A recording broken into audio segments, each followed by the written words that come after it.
Assalamualaikum warahmatullahi wabarakatuh. Bismillahirrahmanirrahim. Alhamdulillahi rabbil alamin. Wassalatu wassalamu ala asyrafil anbiya wal mursalin wa ala alihi wa ashabihi ajma'in. Amma ba'du, para jamaah sekalian rahimakumullah. Alhamdulillah, karena rahmat Allah semata kita sekalian telah menunaikan salat subuh kita secara berjamaah. Semoga ibadah kita diterima di sisi Allah Subhanahu wa taala. Semoga dosa-dosa kita diampuni oleh Allah. Dan semoga kita senantiasa dalam lindungan Allah serta tetap istiqomah di jalan Allah sampai akhir hayat kita, sehingga kita bisa mengakhiri hidup ini insyaallah dalam keadaan husnul khotimah. Amin. Semoga salawat serta salam senantiasa dilimpahkan kepada Nabiullah Muhammad sallallahu alaihi wasallam beserta keluarga beliau, para sahabat-sahabat beliau, dan segenap umatnya yang taat dan patuh kepada ajaran beliau. Para jamaah sekalian rahmatullah. Selanjutnya, setelah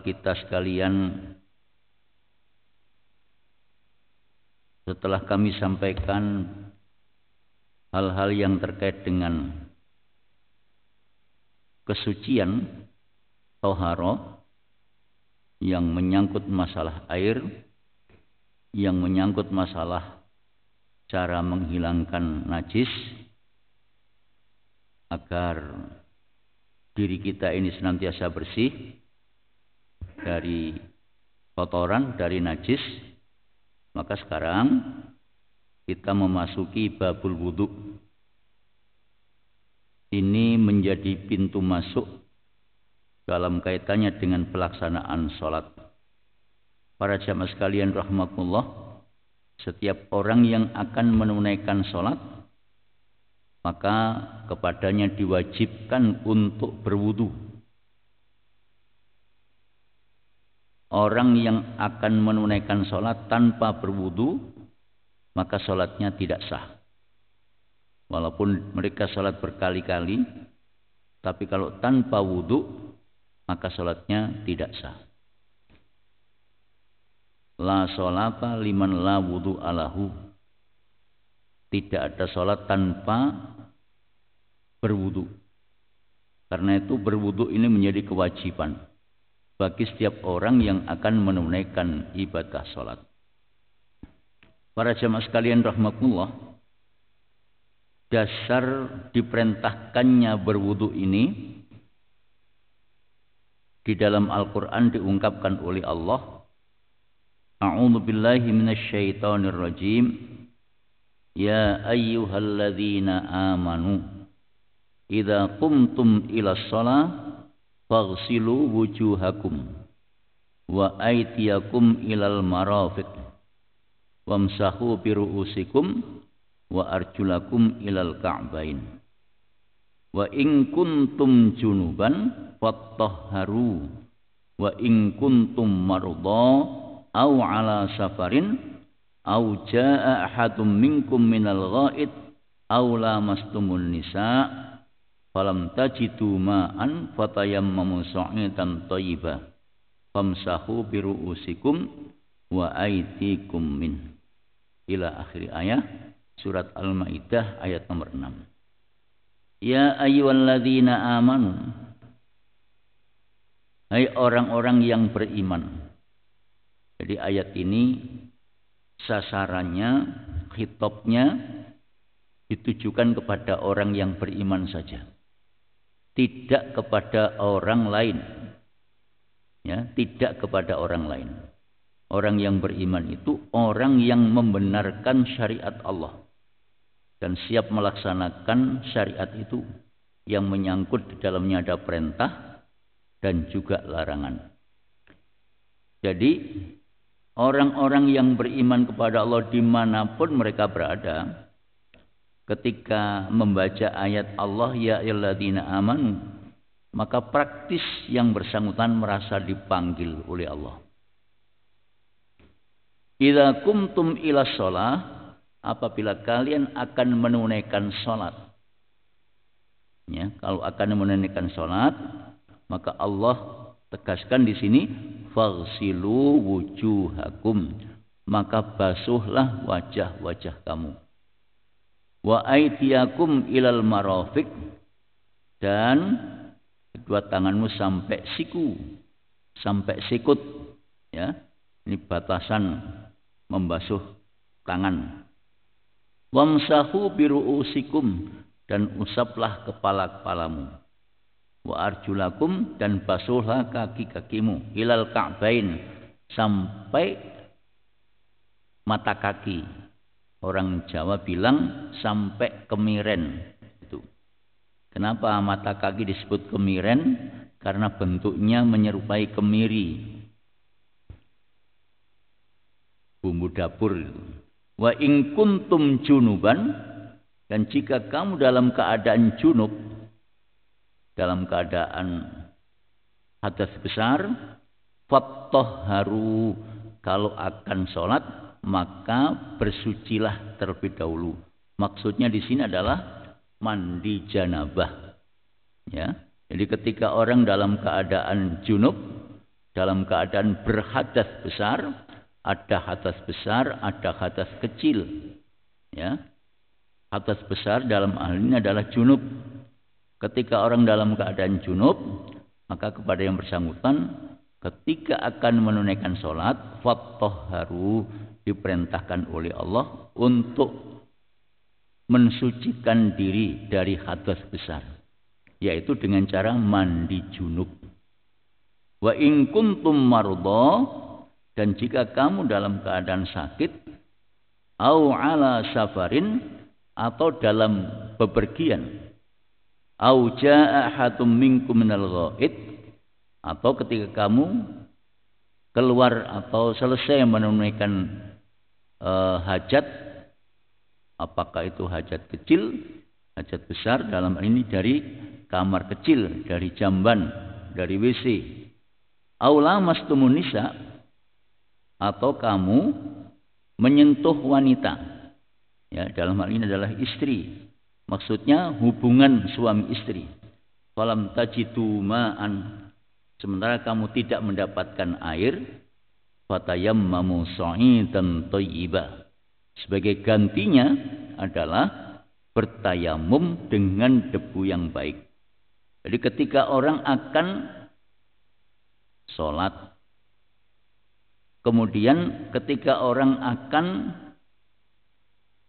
menunaikan sholat dalam kondisi berhadas besar, dalam kondisi berhadas kecil, atau orang dalam keadaan sakit, atau orang dalam keadaan bepergian, kemudian tidak mendapatkan air, sementara waktu sholat sudah masuk, maka sebagai gantinya famsahu biwujuhikum wa aydikum min, ya, sebagai gantinya fatayammamu sa'idan thayyiba, maka bertayamumlah dengan debu yang baik.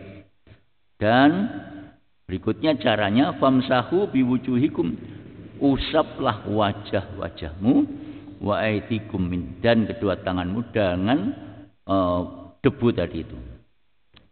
Jadi para jamaah sekalian rahimakumullah, ini ayat yang menjadi rujukan, yang menjadi dasar, menjadi pedoman kalau orang akan menunaikan sholat, maka yang pertama wajib melakukan wudhu terlebih dahulu. Kalau kemudian pada saat akan wudhu kok tidak mendapatkan air, sebagai gantinya adalah bertayamum. Jadi ketika orang itu berada dalam posisi sakit misalnya, akan sholat, tidak berani menyentuh air, karena kalau menyentuh air kerkes-kerkes tambah sakit. Nah, solusinya Bukan pray tidak sholat, tapi bertayamum. Kalau orang berada dalam bepergian, di atas pesawat, di atas kereta, di atas bis, sudah masuk waktunya sholat, sementara tidak ada air, sebagai gantinya kalau mau sholat adalah bertayamum. Para jamaah sekalian rahmatullah, begitu pula halnya ketika orang dalam keadaan junub, dalam keadaan berhadas besar, ataupun juga dalam keadaan berhadas kecil. Ya, kalau hadas kecil itu karena buang air kecil, ya, atau BAB, itu termasuk hadas kecil. Hadas besar itu hubungan suami istri. Kalau orang melakukan hubungan suami istri, maka dia berada dalam posisi berhadas besar. Untuk mensucikan dirinya dari hadas besar, wajib mandi janabah. Bahasa Jawanya adus gede, yaitu dengan cara menyiram seluruh anggota tubuhnya, mulai ujung rambut sampai kaki. Tetapi ada tuntunan tersendiri yang dicontohkan oleh Nabi Sallallahu Alaihi Wasallam.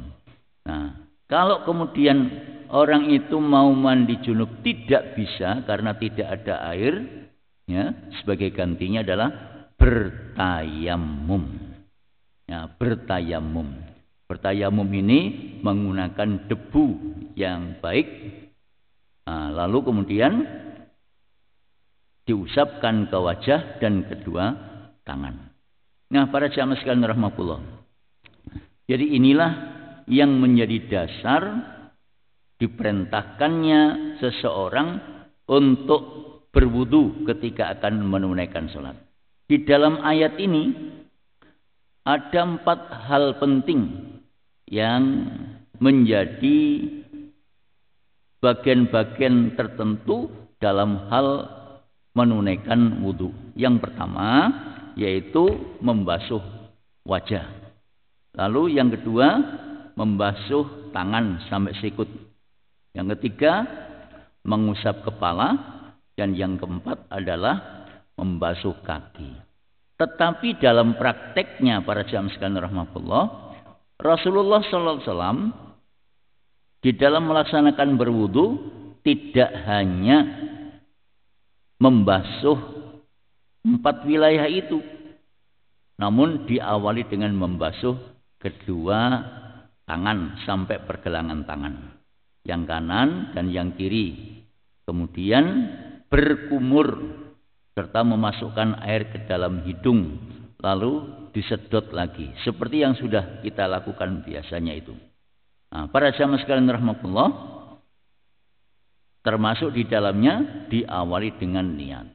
Nah, jadi ini ayat yang bersifat global.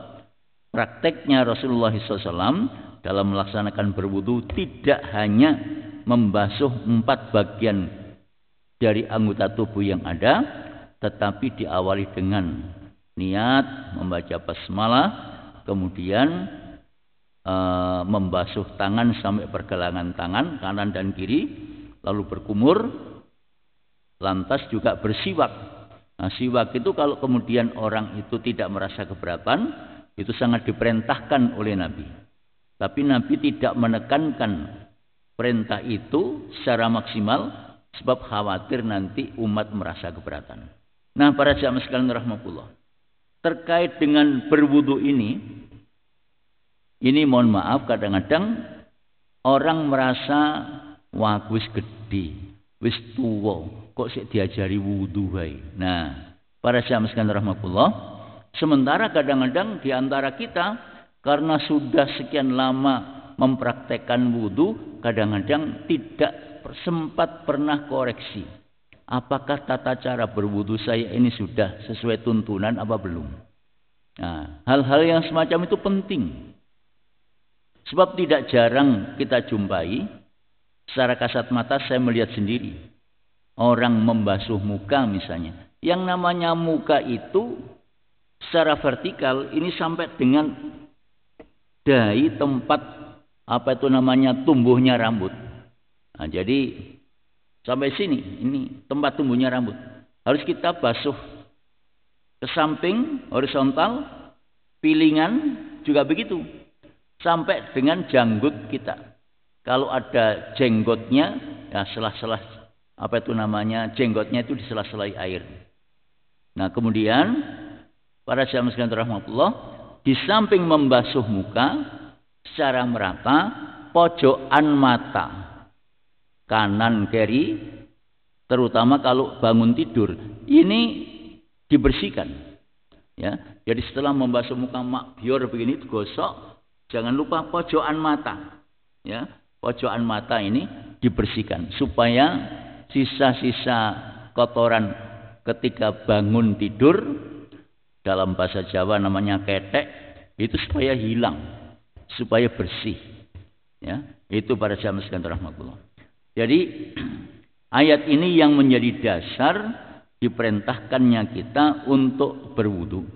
Dan saya sering melihat ada orang yang membasuh muka itu belum merata, terutama di kalangan anak muda, mohon maaf.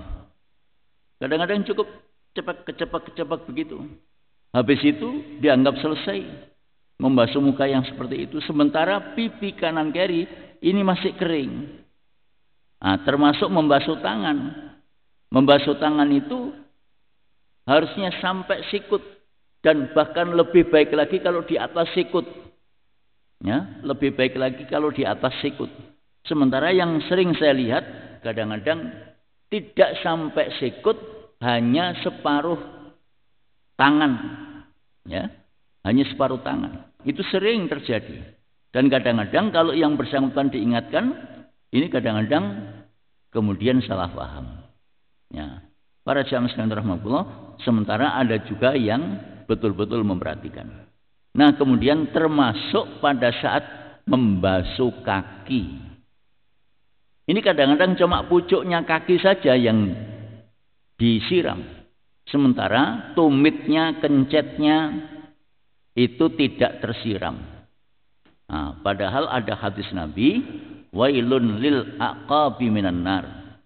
Ketika Nabi melihat ada orang yang berwudu, sementara tumitnya alias kencetnya itu ada kulit yang sebesar kuku, belum terbasahi oleh air, langsung Nabi menuding, wailun lil aqabi minan nar.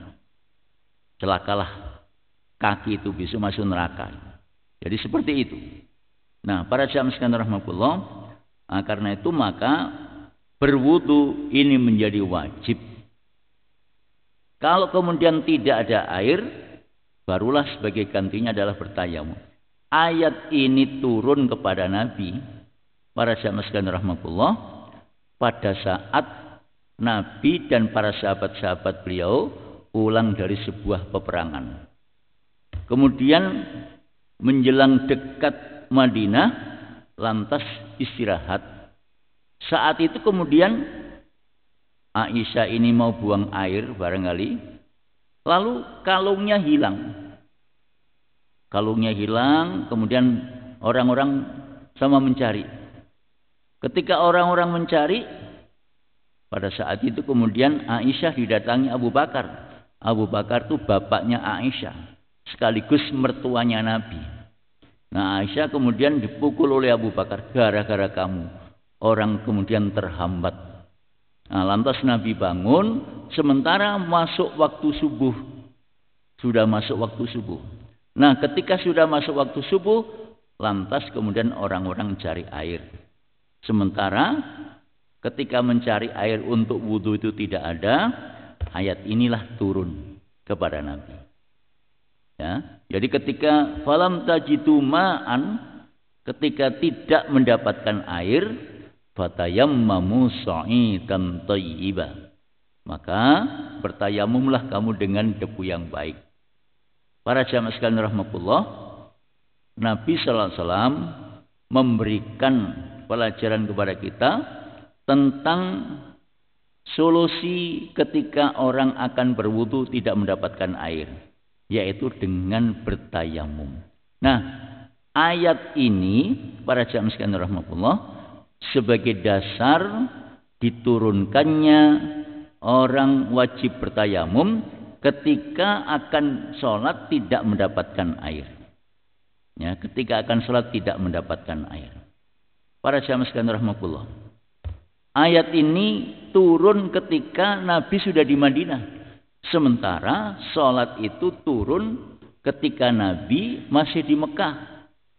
Yaitu pada peristiwa Isra Mi'raj. Sedangkan ayat ini juga gandeng dengan perintah wudu. Maka tidak mungkin pada saat Nabi SAW akan sholat tanpa berwudu. Sebab Allah perintahkan ketika orang akan sholat wajib berwudu terlebih dahulu. Nah, maka bisa jadi kemudian perintah wudu di dalam ayat ini sebagai penggenap terhadap perintah tayamum. Untuk menjadi takkid, untuk menjadi penguat. Jadi pada jamaah sekalian rahmatullah, pada saat Nabi SAW menunaikan Isra Mi'raj, sepulang dari Isra Mi'raj, Nabi mendapatkan perintah sholat. Perintah sholat itu tidak dari awal Nabi diangkat menjadi Nabi. Tapi kira-kira 11 tahun sesudah Nabi berdakwah menjadi Nabi. Nah kemudian setelah itu perintah sholat baru turun. Karena dalam sejarah peristiwa Isra Mi'raj itu dilaksanakan pada tahun ke-11 Hijriah. Ke-11 kenabian. Artinya 11 tahun setelah Nabi itu diangkat menjadi Rasul. Nah sebelum itu Nabi belum pernah sholat subuh. Belum pernah sholat duhur, belum pernah sholat asar, maghrib, isya. Kenapa? Karena belum ada perintah. Jadi Nabi sendiri tidak berani melaksanakan sholat subuh, tidak berani melaksanakan sholat duhur, asar, maghrib, isya sebelum ada perintah. Sebelum ada perintah, semuanya berdasarkan perintah. Menunaikan ibadah puasa juga berdasarkan perintah. Bahkan puasa itu turun perintahnya setelah tahun kedua Hijriah. Artinya setelah 2 tahun Nabi berhijrah ke Madinah. Baru perintah puasa itu datang. Ya. Jadi tidak di Mekah. Puasa itu datang ketika Nabi berada di Madinah. Artinya sesudah Nabi hijrah ke Madinah. Bukan pada saat Nabi berada di Mekah. Nah, jadi pada jamaah sekalian rahmatullah, kembali perintah sholat ini pada saat Nabi menunaikan Isra Mi'raj. Kurang lebih dari waktu Nabi pertama kali diangkat menjadi Nabi hingga beliau melaksanakan Isra Mi'raj itu 11 tahun. Berarti selama 11 tahun itu kurang lebih Nabi tidak menunaikan sholat subuh, zuhur, asar, maghrib, isya. Pertanyaannya sederhana, kenapa? Karena belum ada perintah. Itulah sebabnya maka kemudian ada kaidah usul yang mengatakan al-aslu fil ibadah al-butlan. Yang asal ibadah itu batal, tidak boleh dilaksanakan alias haram. Apapun bentuknya, selagi belum ada perintah. Selagi belum ada perintah. Setelah ada perintah baru dilaksanakan. Jadi misalnya orang mau melaksanakan puasa. Puasa apa? Misalnya puasa Senin Kemis, ada perintahnya enggak? Ada, dilaksanakan. Puasa pertengahan bulan yang lazim disebut dengan Ayyamul Bid. Ada perintah enggak? Ada, dilaksanakan. Tapi kalau misalnya tidak ada perintah, maka di sana kita tidak boleh melaksanakan. Kalau melaksanakan, nanti kena undang-undang Nabi.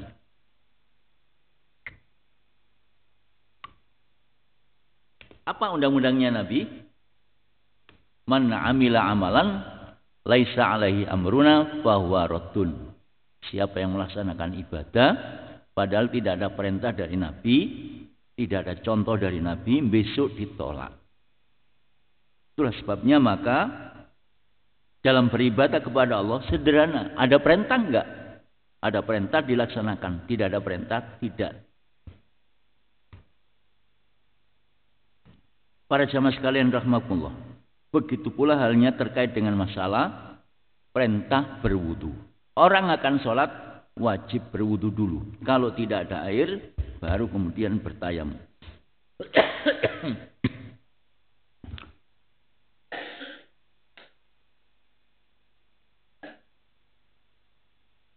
Di samping dasar dari Al-Quran, juga dari beberapa hadis, antara lain an Abi Hurairah radhiyallahu an qala Nabi sallallahu alaihi wasallam la salata liman la wudu'a lahu wa la wudu'a liman lam yadhkur ismallahi ta'ala alaihi. Abu Hurairah menceritakan mohon maaf.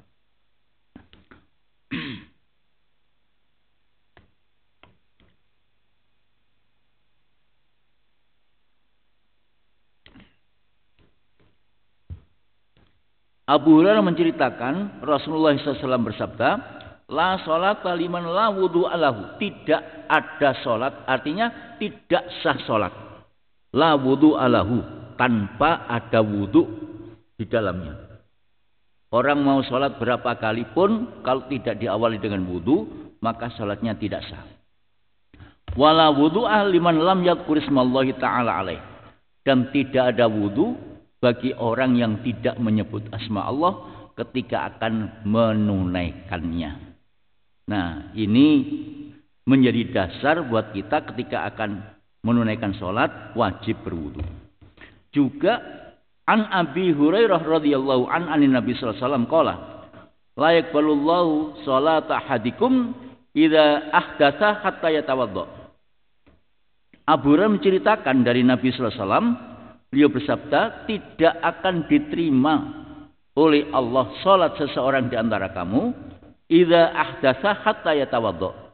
Ketika yang bersangkutan itu berhadas, apakah hadas kecil atau hadas besar? Hadas kecil itu karena buang air kecil, karena buang air besar.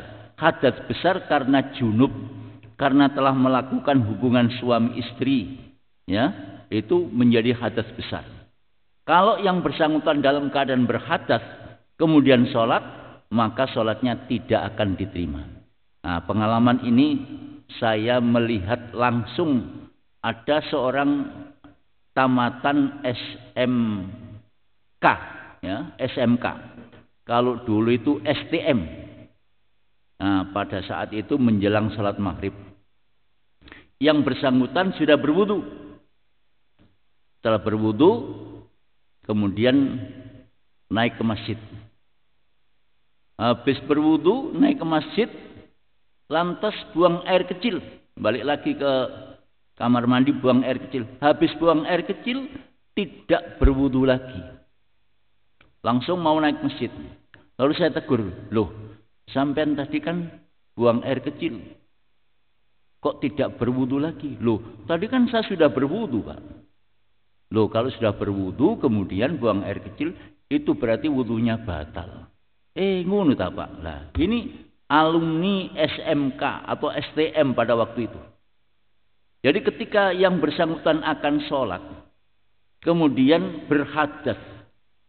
Mungkin pada saat dia sekolah tidak pernah mendengar atau tidak mengetahui tentang hal-hal yang membatalkan wudu. Sehingga begitu dia sudah berwudu akan sholat, sementara dia sudah buang air kecil, tidak mengulang wudunya, tidak merasa batal karena dianggap sudah berwudu. Nah, karenanya kalau orang itu dalam posisi berhadas, ya, apakah hadas kecil ataupun hadas besar, maka akan sholat wajib berwudu terlebih dahulu. Tanpa berwudu sholatnya nanti tidak sah. Kemudian an Abi Hurairah radhiyallahu anhu qala Rasulullah SAW, idza staiqadha ahadukum min naumihi wala yaghmis yadahu fil ina hatta yaghsilaha salafan fa innahu la yadri aina batat yadahu. Rawahul jamaah illal Bukhari. Diriwayatkan oleh jamaah al-hadis, artinya semua ahli hadis meriwayatkan kecuali Imam Bukhari. Abu Hurairah menceritakan Rasulullah bersabda, apabila salah seorang di antara kalian bangun dari tidurnya, fala yaghmis yadahu fil ina, maka jangan langsung mencelupkan tangannya ke dalam bak air. tempat untuk berwudu itu. Ya, hatta yaghsilaha salasan, sehingga ia membasuh tangannya 3 kali. Ya, jadi sebelum kita berwudu, maka jangan sampai kemudian kita ini memasukkan tangan kita ke dalam bak air. Apa sebab? Fa innahu la yadri aina batat yadahu. Karena semalam ketika kita tidur, kita tidak tahu tangan ini lagi berbuat apa, bentayangan kemana. Nah, ini, ya, maka supaya terjaga kesuciannya, kebersihannya, sebelum dimasukkan ke dalam bak air, hendaknya dibersihkan, dicuci terlebih dahulu. Ini petunjuk Nabi SAW kepada kita terkait dengan masalah menjaga kebersihan dan kesucian diri. Jadi para jamaah sekalian rahimakumullah, kadang-kadang hadis yang semacam ini mungkin juga kurang tersampaikan. Ketika orang itu bangun tidur, langsung kemudian tangannya dicelupkan ke dalam bak air. Sementara Nabi memberikan petunjuk kepada kita, hendaknya tangannya dibersihkan terlebih dahulu 3 kali. Ya. Kemudian pada hadis yang lain, an Abi Hurairah radhiyallahu an qala Nabi sallallahu alaihi wasallam, idza staiqadha akadukum min manamihi wal yastansir salasa marrat. Apabila salah seorang di antara kamu bangun dari tidurnya, fal yastansir salasa marrat, hendaknya membersihkan hidungnya, ya, jadi memasukkan air ke dalam hidungnya, kemudian disemprotkan. Itu salasa marrat, sebanyak 3 kali. Fa inna syaiton yabitu ala khayashimi. Karena pada saat orang lagi tidur, setan itu nempel di lubang hidung. Ya. Setan nempel di lubang hidung. Jadi bahasa sederhananya nongkrong di lubang hidung kita.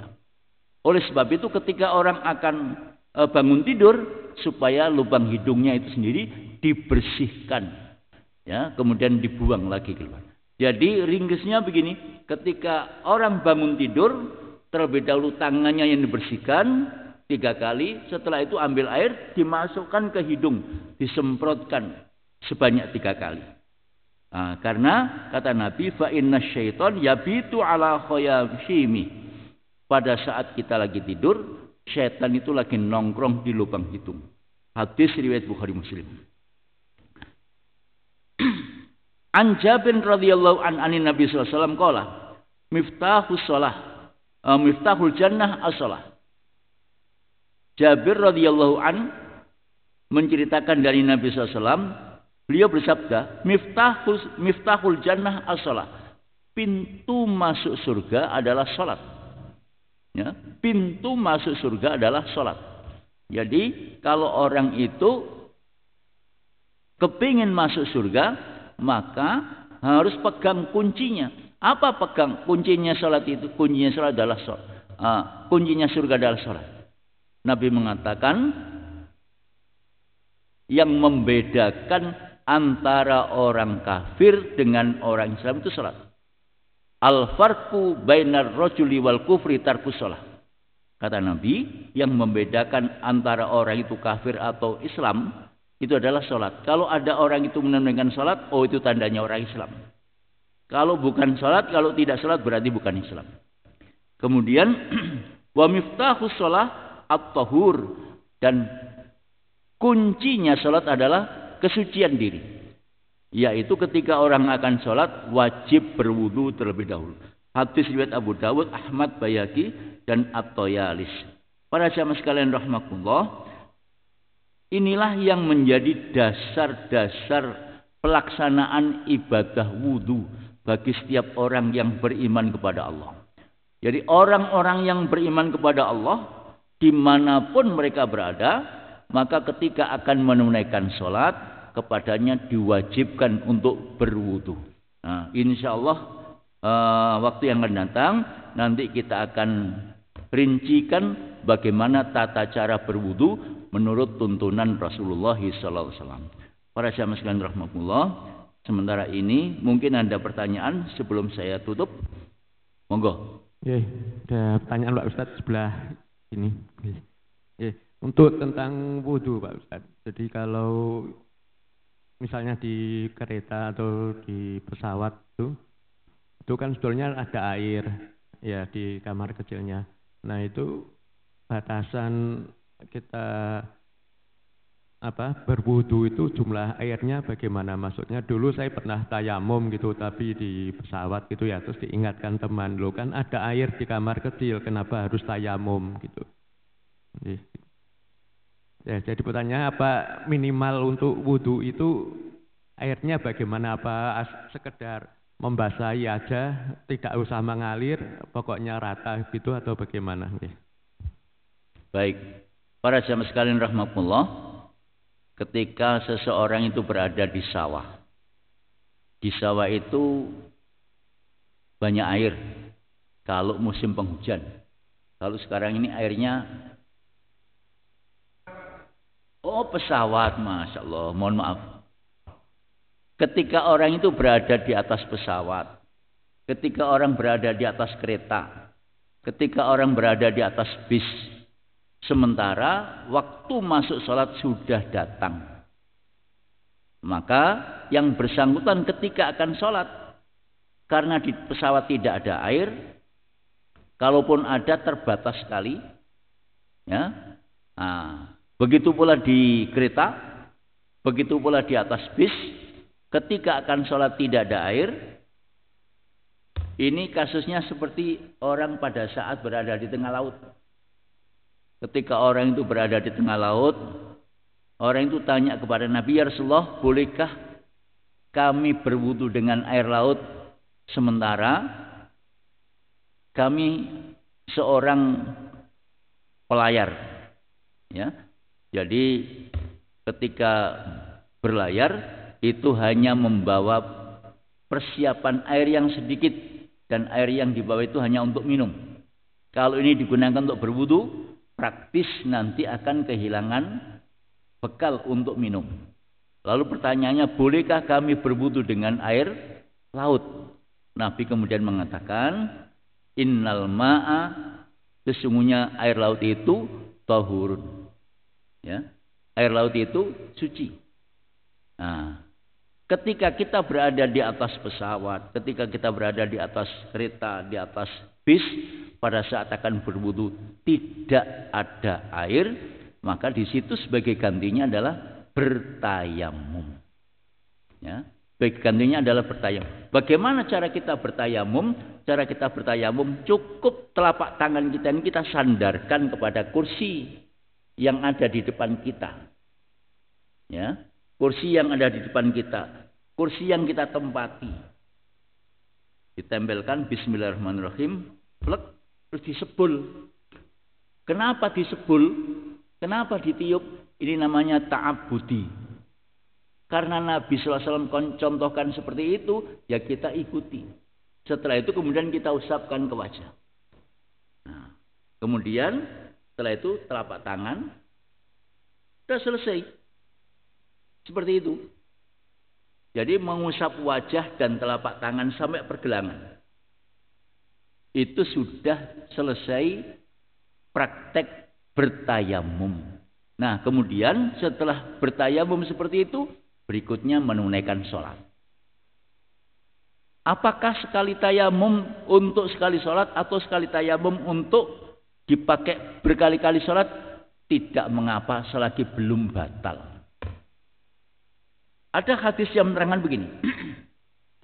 Ketika ada dua orang sahabat menempuh perjalanan, pada saat itu sudah masuk waktu sholat, sementara tidak ada air, maka kedua sahabat Nabi ini kemudian bertayamum.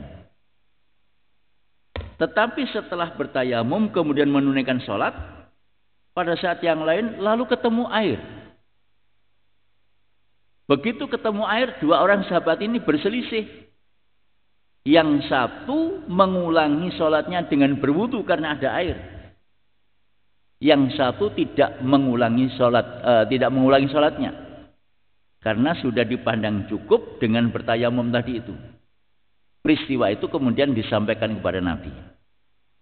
Nah, ketika peristiwa itu disampaikan kepada Nabi dari dua orang sahabat yang mengalami praktek ibadah berbeda tadi, ya, bukan berbeda tata cara sholatnya, berbeda ijtihadnya. Yang pertama, ketika orang itu sudah sholat dengan tayamum, kemudian ketemu air lantas membatalkan sholatnya, lalu berwudu dan sholat lagi. Oleh Nabi dibilang, kamu mendapat 2 pahala. Ya, kamu mendapat 2 pahala. Mendapat 2 pahala ini yang pertama, karena yang bersangkutan di samping telah menunaikan sholat dengan tayamum, yang kedua berijtihad tadi itu. Tapi yang kedua, yang tidak mengulangi sholatnya, kamu sudah menunaikan ibadah sesuai sunnah. Nah, jadi kedua-duanya tidak disalahkan Nabi. Ya, yang tidak mengulangi sholatnya dipandang oleh Nabi sudah menunaikan sunnah. Lah, yang kedua yang mengulangi sholatnya dengan wudu tadi, oleh Nabi dikatakan dengan berijtihad tadi pahalanya tambah. Jadi dia dapat 2. Apakah kalau misalnya nanti kita itu mendapatkan kondisi seperti itu, lalu kita akan praktekkan seperti orang itu supaya dapat 2 pahala? Para jamaah sekalian rahmatullah, karena ketika orang akan menunaikan sholat tidak ada air kemudian bertayamum, itu sudah dipandang sunnah, ya sudah tidak usah mengulang lagi. Cukup dengan bertayamum tadi itu. Bahkan dulu guru saya almarhum Ustadz Abdul Manan Hamid, Kiai Haji Abdul Manan Hamid itu dari Madura yang merintis cikal bakal berdirinya Muhammadiyah di Gresik ini. Kiai Haji Abdul Manan Hamid, bapaknya, mbahnya Bu Uyun. Itu beliau menyampaikan kepada saya, andaikan sudah tidak ada debu, baju ini sudah bisa. Karena baju ini juga ditempeli debu di mana-mana. Ketika kita ini berjalan kemana-mana, debu bertebaran otomatis nempel di sini. Nah, begitu bahasa beliau. Begitu, Pak. Ya, monggo dilanjut, Pak. Maksudnya gini, Pak. Misalnya ya, air itu ada tadi kan terbatas memang sedikit. Umpama air itu hanya diusapkan itu tidak sah. Sah apa tidak ya? Umpama kita pakai air sedikit diusapkan ke tangan. Oh, hanya sebatas gitu. Membasuh wudu, pada saat wudu membasuh wilayah-wilayah tertentu tanpa Artinya tidak mengalir airnya. Jadi di toilet kan juga ada air sedikit, kita basah muka gitu, tapi airnya tidak mengalir, hanya diusapkan ke wajah, ke tangan, ya sempurna kayak wudu, cuma airnya tidak mengalir gitu. Apa itu sah apa tidak model seperti itu? Begitu. Ya. Jadi begini, para jamaah sekalian rahmatullah. Nabi memang pernah berwudu dengan air yang sedikit 1 mud. Ya, karena bahasa Al-Quran itu faghsilu, maka basuhlah, bukan usaplah, beda. Ya, jadi kalau kepala itu famsahu biru'usikum, usap kepalamu. Ya, usap kepalamu. Ini beda dengan faghsilu wujuhakum wa aydiyakum. Oleh karena itu maka ketika membasuh muka, ini air yang digunakan untuk membasuh muka ini harus mengalir walaupun sedikit. Jadi kalau cuma diusap gini tidak sesuai dengan sasaran. Itulah sebabnya maka kalau misalnya kita di Mekah atau di Madinah, kadang-kadang ada orang yang berwudu hanya dengan menggunakan air botol kecil. Itu tetap digunakan untuk ini, raup, bukan diusap, no. Airnya tetap dialirkan. Ketika membasuh muka, ketika membasuh tangan. Tidak cuma diusap-usap saja. Airnya mengalir. Walaupun sedikit. Begitu, Pak. Yang lain? Nggih. Salam.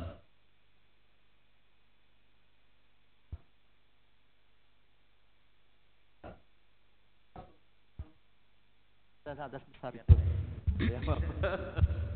Assalamualaikum Pak Ustadz. Mohon dijelaskan juga pada saat kita sedang memiliki hadas kecil dan hadas besar.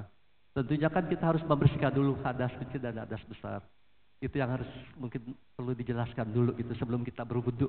Terima kasih Pak Ustadz. Assalamualaikum warahmatullahi wabarakatuh. Para jemaah sekalian, yang dimaksud hadas kecil itu adalah ketika kita buang air kecil, ketika kita kentut, ketika kita buang air besar, BAB.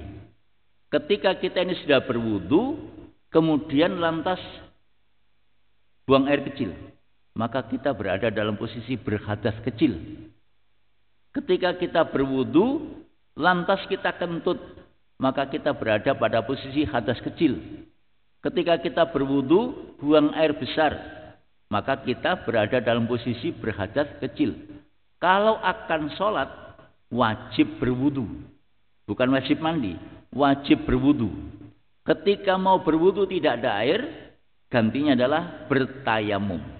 Nanti tata cara berwudu, tata cara tayamum, insya Allah minggu depan. Gimana?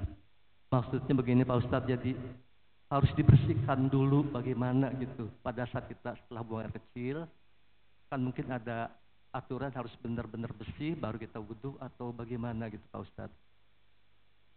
Membersihkan hadas itu. Oh, ya, nyun sewu. Nggih. Ini kaitannya dengan masalah membersihkan hadas kecilnya tadi. Nah, ketika nyun sewu, orang misalnya berhadas kecil, buang air kecil, nah, pada saat itu sebelum berwudu dia harus membersihkan wilayahnya itu terlebih dahulu. Jadi mohon maaf, membersihkan zakarnya. Pada saat orang membersihkan zakar setelah kencing, ini tuntunan Nabi itu Masya Allah, luar biasa rinci. Tangan kiri yang memegang zakarnya, tangan kanan yang menyiram. Jadi saya kadang-kadang telah membaca begitu Masya Allah. Begitu rincinya Nabi kasih tuntunan kepada kita itu. Jadi memegang zakarnya dengan tangan kiri, tangan kanannya pakai ambil air. Nah, begitu pula ketika misalnya membersihkan wilayah belakang. Nah, seperti itu, dibersihkan sampai bersih, jangan sampai ada yang kelewatan. Itu cara membersihkan bekas hadas kecil. Tapi ketika orang kentut, ya tidak usah, wong itu angin. Nah, kemudian kalau misalnya dalam posisi berhadas besar, misalnya orang setelah selesai melakukan hubungan suami istri, apakah di malam hari, apakah di pagi hari, di siang hari, kalau akan sholat, maka kepadanya wajib mandi besar terlebih dahulu. Nah, mandi besar itu dengan cara mengguyang seluruh anggota tubuhnya. Nah, nanti ada urutan-urutannya. Sebelum mandi besar, diperintahkan oleh Nabi, dicontohkan oleh Nabi, berwudu terlebih dahulu. Nah, sebelum berwudu, tangannya dibersihkan, ya, tangan kanan, tangan kiri, lalu membasuh zakarnya dulu, kemaluannya dulu. Habis itu kemudian berwudu sebagaimana wudu akan sholat. Nah, itu urutan-urutannya. Setelah itu kemudian mengguyang seluruh badannya. Sementara itu, jadi ketika orang itu dalam keadaan berhadas kecil, cara membersihkannya yaitu dengan membersihkan zakarnya, kemaluannya tadi itu dengan air. Setelah itu baru berwudu. Jangan sampai kemudian begitu buang air kecil tidak dibersihkan. Nabi mengatakan ketika beliau itu melewati 2 kuburan, lantas beliau sampaikan kepada sahabatnya, orang yang berada di dalam 2 kuburan ini lagi disiksa, bukan karena dosa besar. Disiksanya karena pertama, sebab kencing. Dia kurang membersihkan kencingnya itu.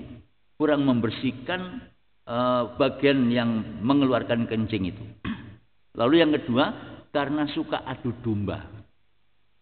Nah, sebab itu dari situ, maka ketika orang habis buang air kecil, kalau tidak ada air, pakai istinja dengan batu atau dengan tisu sekarang. Gitu. Cukup nggih? Kurang lebihnya mohon maaf. Assalamualaikum warahmatullahi wabarakatuh.